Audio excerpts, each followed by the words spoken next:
it has one border. It is inferior border. It starts from here. Okay, here it starts from here and ends here. So it has 6 surfaces and one border. What are the 6 surfaces? Anterior surface smooth and convex, directed forward. Superior surface is convexo, concavo, convex. Okay, this one is convex, this one concave, and again convex. Okay, convexo, concavo, convex. It's like wavy. So we have for convexo, concavo, convex. Superior surface. Then this surface here, it is a surface, it is right lateral surface. Okay, right lateral surface. And this surface is posterior surface, and this one is the inferior or visceral surface. Now how you have to hold it? You have to hold it like this. This is a groove for ligament, falciform ligament. Okay, there is a ligament which is called falciform ligament, and this one is the groove for inferior vena cava. Inferior vena cava lies vertically downwards. Okay, so you have to hold it like this. This one is the left lobe and this one is the right lobe. Anatomical division by falciform ligament. Right lobe, left lobe. You have to hold it like this. This is the viscera of liver with gallbladder. Okay, here always present gallbladder, but here it is absent. Gallbladder fossa here. Okay, but here it is absent. Here will be the gallbladder fossa. The viscera of liver. The inferior vena cava lies posteriorly and directed vertically downwards. Anterior surface is convex and directed forward, and inferior surface is visceral surface directed downwards and marked by a fossa, that is fossa for gallbladder. These are the anatomical position of liver. Okay. So you have to know what are the anatomical. This is the liver. The anterior surface is directing convex, directing forward. The inferior vena cava directed vertically downwards. Inferior surface is visceral surface directed downwards and marked by a fossa, that is fossa for gallbladder. So these are the surfaces and borders: anterior surface, superior surface, lateral surface, posterior surface, and inferior surface or visceral surface. Now what are the borders? One border, that is inferior border. Inferior border starts from here, sharp inferior border. Here there is 2 fissures, one fissure for ligamentum teres and anteriorly it is fissure for falciform ligament. Okay, the inferior border marked by a fissure. This one, this fissure, and it starts from here. You can trace it up to lower part of the right lateral surface up to here. So this is liver. Now what are the anatomical lobes of liver? It is divided by ligaments. Okay. Anteriorly it is divided into 2 lobes. One is right lobe of the liver, the biggest one, and the left lobe of the liver by falciform ligament. Here will be a ligament that is called falciform ligament. Posteriorly it is divided into 2 accessory lobes. What is that? Above there is quadrate lobe and below there is chordate lobe. Quadrate lobe is dissected from here. Okay, you can see a line here. Okay, so there will be quadrate lobe, quadrate, and below there will be chordate lobe. Okay. Then here there is a fissure. It is the fissure for ligamentum venosum, and it is the fissure for ligamentum teres hepatis. Teres hepatis and falciform ligament is merged here. It is ligament of teres hepatis, and here will be ligamentum venosum, and here will be falciform ligament. By falciform ligament we can divide right and left lobe, and by the ligamentum venosum and teres hepatis we can found the quadrate lobe and chordate lobe. So these are the lobes of liver. What are the physiological lobe? We have said anatomical lobe. There are physiological lobe. We will talk about later. Okay. Now, you can see this one is the superior surface, and this one is the inferior surface, and this is the posterior surface. Okay. Posterior surface is mainly non-peritoneal. Okay, non-peritoneal surface. Okay, why? Because there is no peritoneal covering, and this area of the posterior surface, it is called the bare area. The bare area, the largest bare area of all organs. This is called the bare area of liver. Here, what is the importance of the bare area? Here will be the presence of portosystemic anastomosis, okay, or portocaval anastomosis. Okay, this one is the D bare area. Now we have said 4 ligaments. What are the other ligaments? Mainly there will be another ligament here, okay, attached with this margin. It is the left triangular ligament. Okay, here will be attachment of left triangular ligament. Here will be attachment of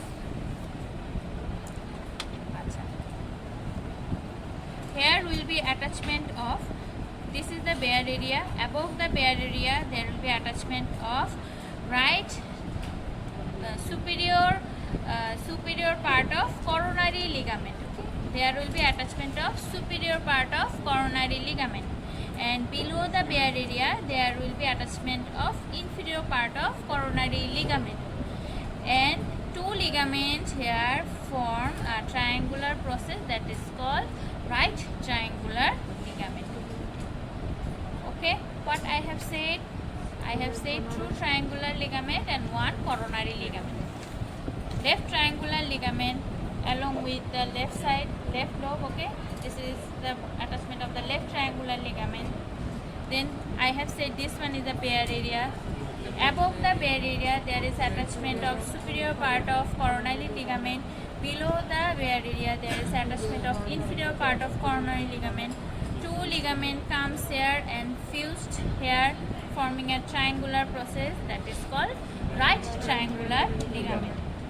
Okay, and there is some attachment of lesser omentum around this one is the hilum like structure, right? Here the artery vein goes inside. This is called porta hepatis. So around the porta hepatis there is attachment of lesser omentum. Okay, lesser omentum we have studied where? Stoma. So around the porta hepatis the lesser omentum inserted here. So we have said how many ligaments? Falciform ligament, ligamentum venosum, teres hepatis, triangular ligament, coronary ligament.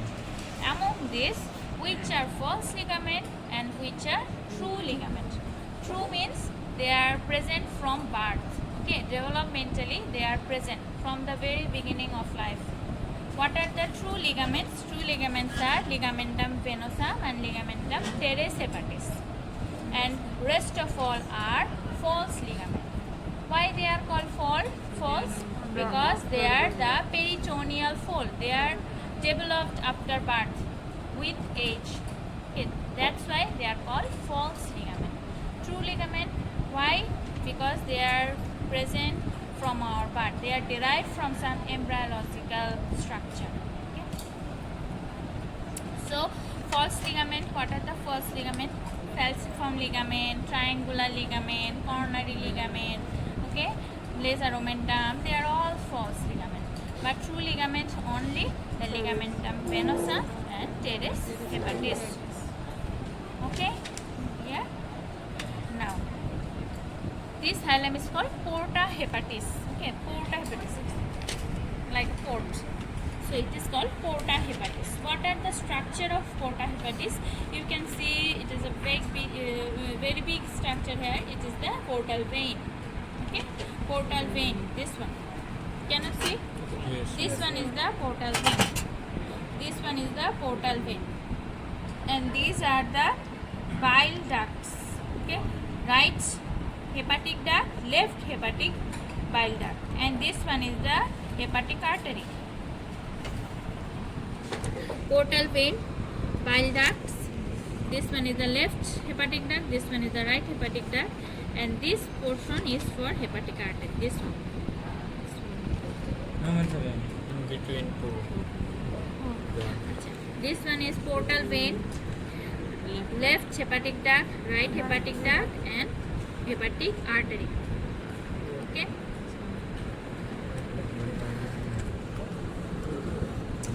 Portal vein, right hepatic duct, bile duct, right hepatic. The impressions in the visceral surface or inferior surface, very important. As we hold it like this, so this one is the left side and this one is the right side. So from the left side there will be fundus of the stomach, body of the stomach, and here will be the pylorus of the stomach. Fundus, body, and pylorus of the stomach. Then here there will be fossa for gallbladder. After that there will be colic impression. Okay, hepatic flexure.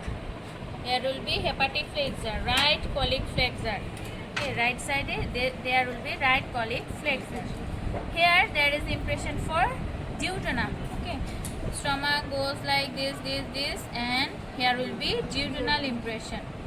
Here is fossa for gallbladder. Here is pylorus. Here is right colic flexure or hepatic flexure. Here is the impression for right kidney. Okay, here is the impression for right kidney. Can you see? Here is the impression of right kidney.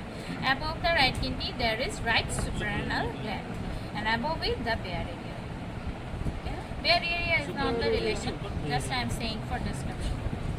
So what are the visceral impression? At first, fundus of the stomach, body of the stomach, pylorus, fossa for gallbladder, duodenum, right colic flexure, right kidney, right suprarenal gland. Okay? So this is the এটা কোনটা এখানে হচ্ছে আমাদের quadrate lobe থাকার কথা ছিল, এটা কেটে ফেলছে কোনোভাবে, যে গল ব্লাডারও কেটে ফেলছে, কোয়াড্রেট লোব কেটে ফেলছে, শুধু কোয়াড্রেট লোবের একটুখানি দেখা যাচ্ছে।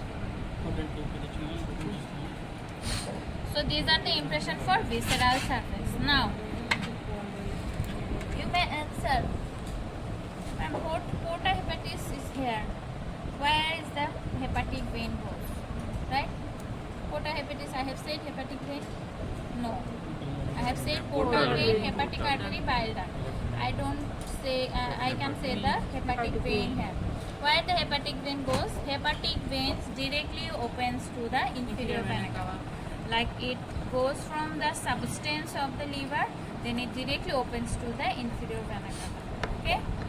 So for this region, it is called the stabilizing factor for liver. Factor that keeps the liver in position. The first and foremost one is the hepatic veins. 3 or more hepatic veins. What are the other stabilizing factors? It is a very big organ. It should place in position by some forces, right? So number 1 is hepatic vein. It anchors the liver with the inferior vena cava. Okay. Number 2 is the intra-abdominal organs and pressure. Okay, they act like a force and keep it in position. And another one is its some ligaments. All are the ligaments. Okay. So what are the factors that are responsible for the stabilization of the liver? Number 1 and 1 is the hepatic vein. Don't mistake it. Very important. Why hepatic vein? Because they directly open to the inferior vena cava. Then number 2 is intra-abdominal pressure, organ, and number 3 is the all are the ligaments, peritoneal ligaments and false ligaments and true ligaments. Okay.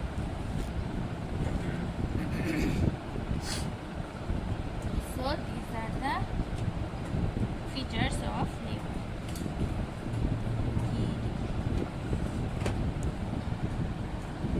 মাঝে মানে distorted liver দিছে আমাদের ফুলিকুল আসছে, দেখছো যে liver substance. আচ্ছা, so liver is covered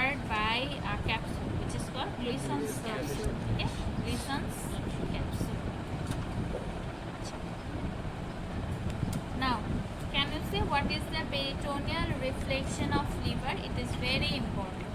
At first, falciform ligament attached here, it has right layer and left layer. It is closed like this, just right layer and left layer. Then it goes in the superior surface, then it split like this. Okay, it starts here and split like this. It is goes to the left side, forming the left triangular ligament, and goes to the right side, forming the upper margin of the paired area by the superior part of the coronary ligament.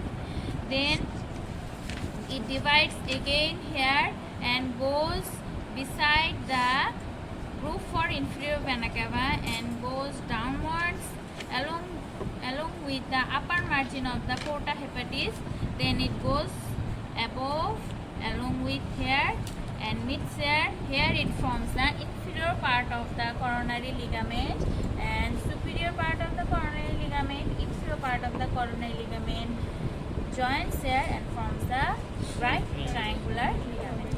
So what is the stressing of peritoneal reflection of liver?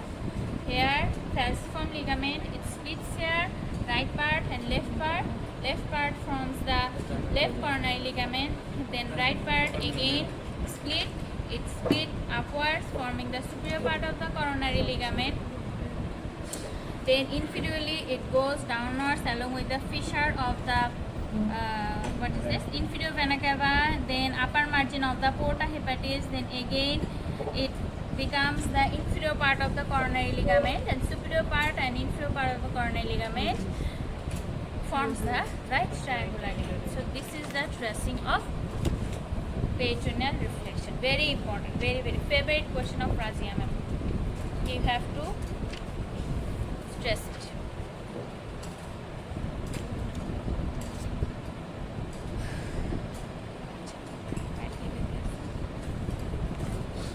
Blood supply of liver. This is the left, this is the right. This one is the anatomical lobule, right lobe and left lobe, and also quadrate lobe and chordate lobe. Quadrate lobe, ma'am. Can you show?